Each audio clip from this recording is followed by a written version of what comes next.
राम राम जी। मैं प्रतिभा तिवारी आप सभी को सादर प्रणाम करती हूँ। डिवाइन मैसेज 555 में आप सभी का स्वागत है। तो चलिए देखते हैं आपके पार्टनर की करंट एनर्जी क्या है। अभी इसी वक्त जब आप ये वीडियो देख रहे हैं वो आपके बारे में क्या सोच रहे हैं, क्या महसूस कर रहे हैं। तो पहले यहाँ आपके बारे में थोड़ा सा बता देती हूँ जिससे आपको क्लियर हो जाएगा कि ये आप ही के पार्टनर की एनर्जी है। तो आप हो सकता है कि फाइनेंशियली बहुत स्टेबल हो, आपके पास पैसे रुपए बहुत हों, आप गुड लुकिंग हो सकते हैं, नेचर में रहना बहुत पसंद हो सकता है आपको, पशु पक्षी आपको पसंद होंगे, आप हरियाली पसंद करते होंगे अपने घर में। हो सकता है कि आप पेड़ पौधे भी लगाए हों, किचन गार्डन हो सकता है। अगर किचन गार्डन नहीं है तो छोटे मोटे गमले आप अपने घर में रखे होंगे। आपको गार्डनिंग पसंद हो सकती है, पर्सनालिटी आपकी बहुत अच्छी हो सकती है। तो अब आपके पार्टनर की देखते हैं। तो आपके पार्टनर इस वक्त आपको एकदम स्टेबल देख रहे हैं। उनको ऐसा लग रहा है कि आप अपनी दुनिया में मगन हो, उन्हें भूल गए हो। अब आपको उनकी याद नहीं आती, अब आपको उनकी ज़रूरत महसूस नहीं होती। अब आप अपने आप में ही खुश रहने लग गए हो, अब आप अपने आप में ही संतुष्ट रहने लगे हो। जो पहले उनका इंतज़ार किया करते थे, उनका ख्याल रखा करते थे, उनके बिना आप उदास हो जाया करते थे, वो सारी एनर्जी सब खत्म हो गई है। अब आप अपने आप में संतुष्ट हो। तो आपके पार्टनर का ध्यान इस वक्त उस समय पे जा रहा है जब आप दोनों के बीच में टावर मोमेंट आया था, जब आप दोनों किसी भी वजह से अलग हुए थे एक दूसरे से, और जैसे तूफान समझ गया था आप लोगों की लाइफ में। हो सकता है कि बहुत बुरी तरह से किसी ने आप दोनों के रिश्ते में ऐसा कुछ किया था जिसकी वजह से आप दोनों अलग हो गए। हो सकता है आप दोनों में बहुत आर्ग्यूमेंट भी हुआ होगा एक दूसरे से। हो सकता है कि आप लोगों ने एक दूसरे को बहुत बुरा भला भी कहा होगा, या फिर उन्होंने आपको बहुत कुछ कह दिया होगा। आप दोनों ही एक दूसरे को समझ नहीं पा रहे थे, मिसअंडरस्टैंडिंग हो सकती है। हो सकता है दूसरे लोगों ने आप दोनों के बीच में बहुत कुछ मिसअंडरस्टैंडिंग करने की कोशिश की है, बहुत कुछ ऐसी बातें आप लोगों के बीच में डाली जिससे कि आप दोनों का रिश्ता खराब हो गया। तो इस वक्त आपके पार्टनर उस वक्त को सोच रहे हैं, उस पल में आपने क्या कहा, उन्होंने क्या कहा, आप दोनों के बीच में क्या आर्ग्यूमेंट हुआ लास्ट टाइम जब आप दोनों अलग हुए एक दूसरे से। क्या गलती किसकी रही, आपकी कितनी गलती थी, उनकी कितनी गलती थी, या फिर दोनों की ही कोई गलती नहीं थी, सिचुएशन ऐसा था। तो इन सारी चीज़ों को वो समझने की कोशिश कर रहे हैं आपके पार्टनर इस वक्त।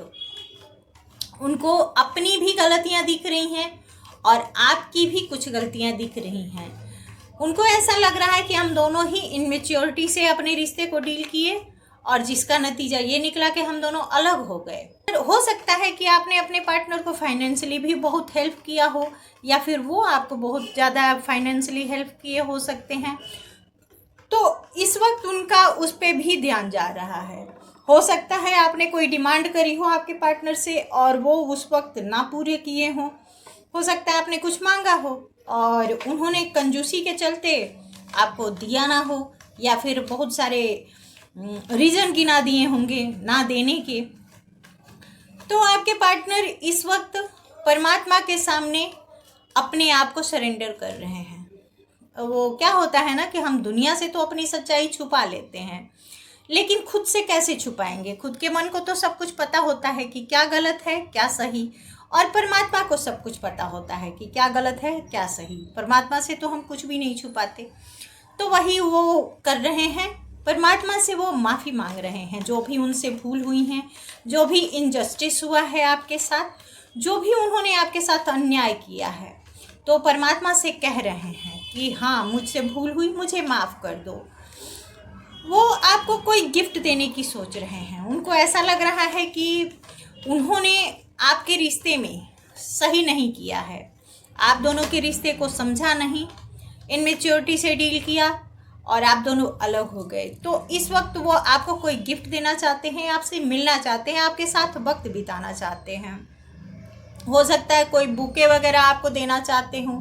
इस वक्त आपके पार्टनर आपको कॉल मैसेज करना चाहते हैं। अगर आना संभव है तो वो आके आपसे बात करना चाहते हैं। वो चाहते हैं कि आप उनको समझें और वो आपको समझें। जो भी गलती थी उनकी थी, आपकी थी, उन सारी गलतियों पर पर्दा डालें और नए सिरे से एक बारी दोबारा से आप दोनों अपने रिश्ते की शुरुआत करें। वो आपके साथ सेलिब्रेट करना चाहते हैं, वो आपसे कह सकते हैं कि चलो थोड़ी देर कहीं मिलते हैं, एक दूसरे के साथ थोड़ा सा प्यार भरे पलों को एंजॉय करते हैं, थोड़ी देर वक्त बिताते हैं।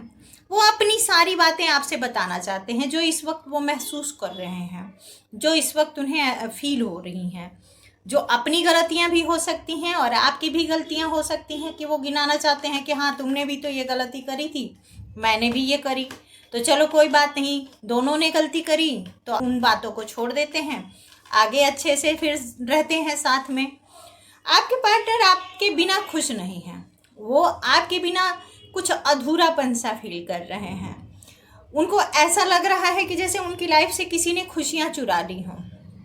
वो हैं, वो स्टेबल हैं, अपनी फैमिली में हैं, संतुष्ट हैं, लेकिन एक कमी है, वो ऐसा उनको फील हो रहा है कि जैसे सब कुछ होने के बाद भी वो अपने आप को खुश फील नहीं कर पा रहे हैं, संतुष्ट फील नहीं कर पा रहे हैं।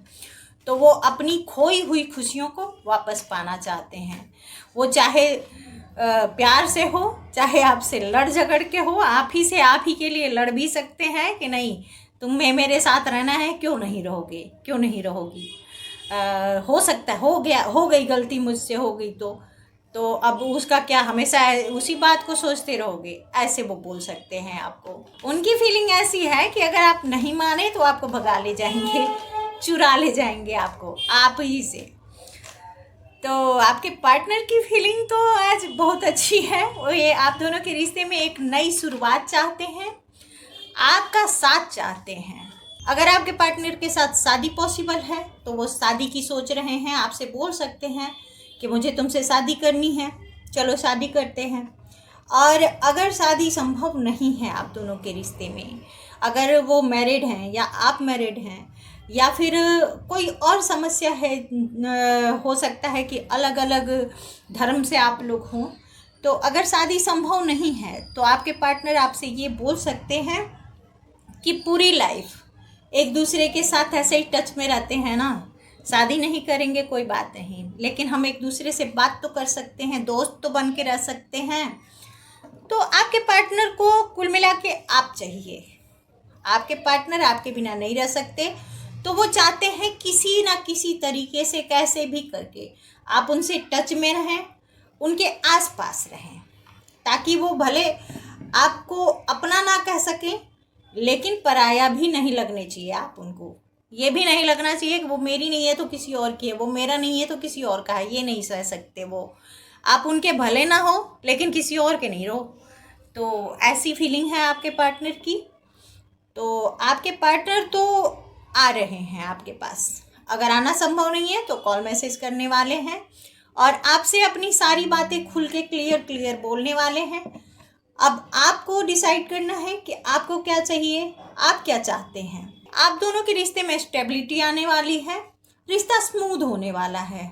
आप भी हो सकता है कि उनको एक्सेप्ट कर लें, माफ़ कर दें आप उनको, क्योंकि वो सच्चे दिल से आ रहे हैं, आपसे सच्चे मन से सॉरी बोल सकते हैं वो, और फिर दोबारा से ऐसी कोई गलती ना करने की भी प्रॉमिस कर सकते हैं आपसे। तो आप दोनों के रिश्ते में स्टेबिलिटी आने वाली है, खुशियाँ आने वाली हैं, आप दोनों एक दूसरे के साथ मिलने वाले हैं और एक दूसरे के साथ वक्त बिताने वाले हैं और मिल के डिसाइड करने वाले हैं कि आगे की लाइफ क्या होने वाली है, क्या करेंगे आगे आप लोग। तो आपके पार्टनर की एनर्जी तो बहुत अच्छी है, वो आपसे मिलना चाहते हैं, आपसे बात करना चाहते हैं, आपको अपनी ज़िंदगी में लाना चाहते हैं। तो ऐसे ही पॉजिटिविटी को अट्रैक्ट करते रहिए, अपना ख्याल रखिए, अपने अपनों का ख्याल रखिए, खुश रहिए, मस्त रहिए और अपने जीवन का आनंद लीजिए। और हाँ, लाइक शेयर और सब्सक्राइब करना मत भूलिएगा। राम राम जी।